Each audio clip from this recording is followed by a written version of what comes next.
Hello everyone. हमारा आज का टॉपिक है एनवायरनमेंट एंड पोल्यूशन। एनवायरनमेंट का मतलब क्या होता है? एनवायरनमेंट है, जैसे हम कहते हैं हवा है, पानी है, नॉइस है, कोई लैंड है, जैसे सारी हमारी लैंड है, जैसे ह्यूमन बीइंग्स हैं हम, प्रॉपर्टीज, कोई भी इंफ्रास्ट्रक्चर बना हुआ है, लिविंग माइक्रो ऑर्गेनिजम्स है। ये लिविंग माइक्रो ऑर्गेनिज्म क्या होता है? ये सिर्फ हम माइक्रोस्कोप से देख सकते हैं। अब नेक्स्ट है हमारा पोल्यूशन। पोल्यूशन क्या होता है? जैसे एनवायरनमेंट को हम कहते हैं पोल्यूट हो गया, खराब हो गया जी। इसके क्या कारण है? रैपिड अर्बनाइजेशन है। जैसे गांव गांव से लोग शहरों की तरफ आ रहे हैं। शहरों शहरों वाले जो है, जब शहरों में डेवलपमेंट चलेगी, काम चलेगा, तो उससे पोल्यूशन फैलता है। फिर इंडस्ट्रियलाइजेशन होती है, बड़े बड़े इंडस्ट्रीज खुलती हैं, इंडस्ट्री का धुआं, उनमें केमिकल यूज होता है, उनकी वियर एंड टीयर है, उनको साउंड चलती है।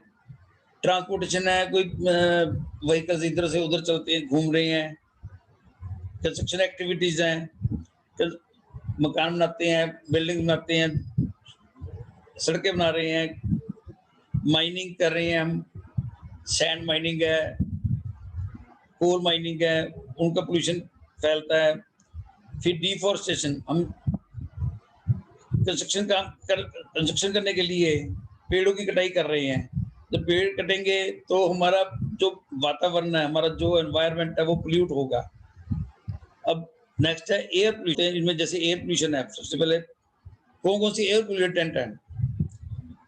तो एक तो नाइट्रोजन ऑक्साइड होता है, एक लेड होता है, कार्बन मोनोऑक्साइड होता है, सल्फर ऑक्साइड, पार्टिकुलेट मैटर्स। ये दो तरह के होते हैं, PM1 PM2, ozone and ammonia.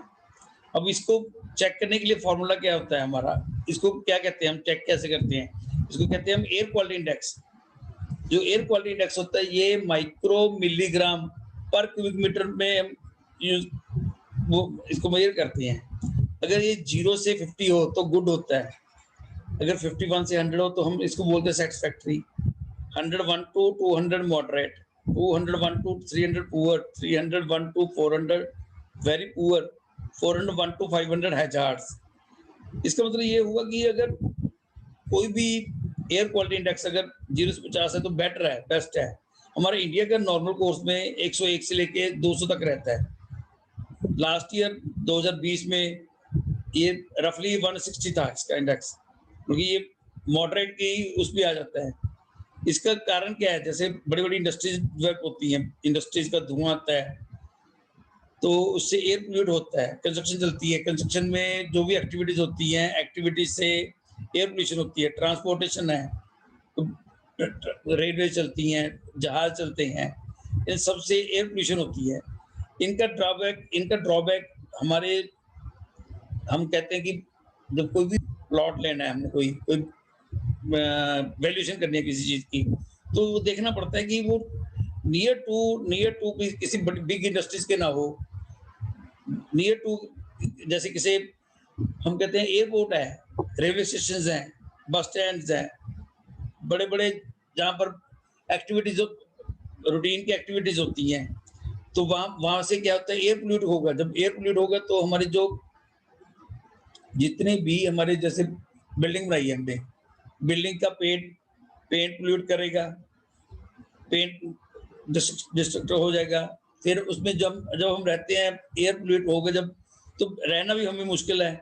मान लो कोई लैंड भी है, इवन लैंड में अगर पोल्यूशन ज़्यादा फैला हुआ है, हम खेती का काम कर रहे हैं, कोई भी काम कर रहे हैं, पोल्यूशन में रहना बड़ा मुश्किल है। उससे हमें अस्थमा और कई तरह की प्रॉब्लम आ जाती हैं। नेक्स्ट आ जाता है हमारा वाटर पोल्यूशन। वाटर पोल्यूशन क्या होता है? जब पोल्यूटेंट्स जो हैं वाटर में, जिसका लेवल जब अगर बढ़ जाए उनके प्रिस्क्राइब्ड स्टैंडर्ड से, तो उसको हम कहते हैं कि ये वाटर पोल्यूटेड हो गया। वाटर पोल्यूटेड का रीजन क्या होता है? जैसे कोई सीवेज डाल दिया कहीं, किसी भी मेन पानी में, सॉलिड में की शेप में, लिक्विड शेप में, गैसेज शेप में, कोई पेस्टिसाइड्स, जैसे एग्रीकल्चर फील्ड में पेस्टिसाइड यूज करते हैं, पेस्टिसाइड से वाटर पोल्यूट हो जाता है। फिर इंडस्ट्रियल वेस्ट है, जो हमारा बड़ी बड़ी इंडस्ट्रीज हैं, उनका वेस्ट निकलता है, ऑयल स्पिल्स होती हैं, ग्रीस जब पानी में चले जाता है, तो ये सारे को सारा का सारा ये वाटर को पोल्यूट कर देता है। ये पब्लिक के हेल्थ के लिए हार्मफुल है। चाहे हम अगर घर में भी रह रहे हैं, चाहे हम एग्रीकल्चर पर्पज़ के लिए, चाहे कमर्शियल पर्पज़ के लिए, चाहे इंडस्ट्रियल पर्पज़ के लिए, एनिमल्स के लिए, प्लांट्स के लिए, सबके लिए वाटर पोल्यूशन जो है ये खतरनाक है। जो मेनली वाटर पोल्यूटेंट्स कौन-कौन से होते हैं? मेन पोल्यूटेंट्स जो वाटर में होते हैं, chemical compounds, oil and grease, silt, heated water from thermal power plant के जो पानी जब ज़्यादा हीट बिल्ड करनी पड़ती है उसको, तभी तो पावर प्लांट चलेंगे। फर्टिलाइजर्स हैं, पेस्टिसाइड्स हैं, ये सारे के सारे जो भी प्रोडक्ट्स हैं, ये सारे के सारे पोल्यूटेंट्स हैं वाटर के लिए। अब ये जब बारिश की वजह से जब फैल जाते हैं, पानी में चले जाते हैं, अंडरग्राउंड चले जाते हैं, ज़मीन हमारा सबसॉइल वाटर खराब कर देता है। जो सरफेस के कैनाल्स है, कैनाल खराब हो जाती है। तो लोग कैनाल वाटर यूज़ करते हैं, कई बार फ़िल्टर करके सबसॉइल वाटर हम यूज़ करते हैं, वो सारा पोल्यूट हो जाता है। जब किसी भी प्रॉपर्टी की वैल्यू असेस करनी हो, तो हमें सबसे ज़्यादा देखना पड़ता है कि उसमें उसके आस-पास का जो एनवायरनमेंट है, उसका पानी है, पानी का क्या पोज़ीशन है। मान लो आपने कोई बिल्डिंग एक्वायर करनी है, तो आप देखोगे कि जो कंसर्न्ड अथॉरिटी है, वो कौन-सा पानी कहाँ से पानी दे रही है, पानी की क्वालिटी क्या है। अगर आपने एग्रीकल्चर लैंड है, तो एग्रीकल्चर लैंड के लिए जो यूज़ हो रहा है पानी, वो पानी पोल्यूटेड तो नहीं है, क्योंकि अगर पोल्यूटेड वाटर होगा, तो उससे आपकी एग्रीकल्चर की जो सारी खराब हो जाएगा। नेक्स्ट हमारा आ जाता है नॉइज़ पॉल्यूशन। नॉइज़ पॉल्यूशन के रीज़न्स क्या हैं?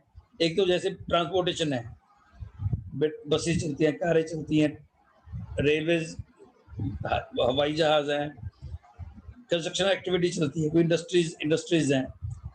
इंडस्ट्री जब चलेगी तो नॉइज़ पॉल्यूशन होगी।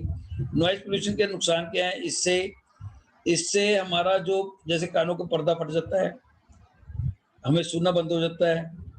किसी ये डेसिबल्स में इसको करती हैं इसको। तो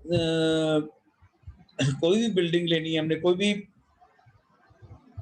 किसी भी एरिया में हमने कोई प्लॉट लेना है, कोई किसी की असेसमेंट करनी है, किसी भी प्रॉपर्टी की असेसमेंट करनी है, तो हमने देखना पड़ता है कि वहाँ पर नॉइज़ पॉल्यूशन कितना है, जितना कि आप टॉलरेट कर सकें।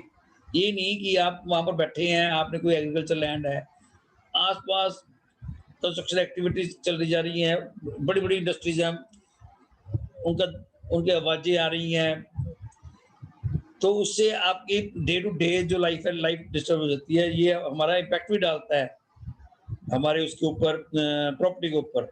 तो असेसमेंट करने वक़्त हमें देखना पड़ेगा कि नॉइज़ पॉल्यूशन क्या है। फिर उसके बाद आता है हमारा एक लैंड पॉल्यूशन। लैंड पॉल्यूशन क्या होता है? जैसे हमारी जो अर्थ सॉइल है, सॉइल की क्वालिटी है, वो अगर डिस्ट्रक्ट हो जाती है, जब डिक्लाइन हो जाती है उसकी क्वालिटी, तो जैसे हम उसकी लैंडस्केपिंग के लिए रूटीन में हम जब यूज़ करते हैं लैंड को, तो पोल्यूटेड लैंड हो अगर तो लाइफ वो खराब करेगी। ये इसका मेन जो रीज़न है, जो हम रिसोर्सेज़ को मिसयूज़ कर रहे हैं।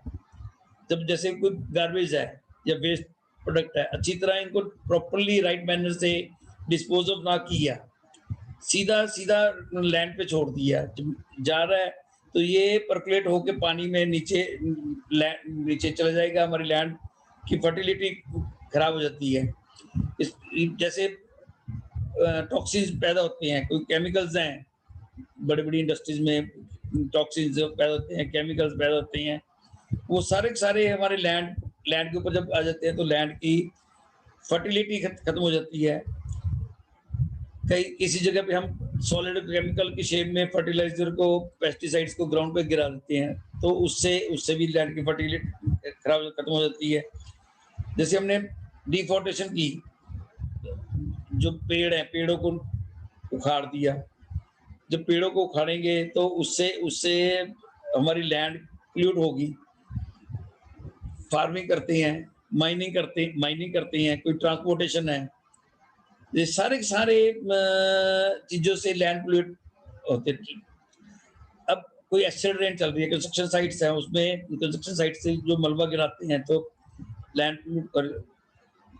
अब जब कभी कभी भी हमने कोई प्रॉपर्टी लेनी है, प्रॉपर्टी लेने के वक़्त हमें ये देखना, ध्यान से देखना पड़ेगा कि उसकी लैंड की जो, जैसे हमने मान लो एग्रीकल्चर लैंड के लिए लेनी है, तो उसकी फर्टिलिटी कितनी है? कहीं ऐसे तो नहीं कि बंजर ज़मीन हो, उसमें कोई उप उप पैदावार ही ना हो।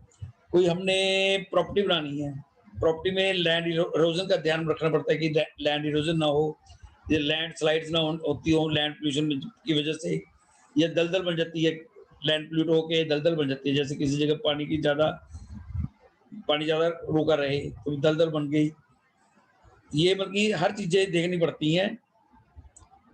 आई होप आपको मेरी मेरी ये वीडियो पसंद आई होगी। Please share, like and press the subscribe button. Thank you.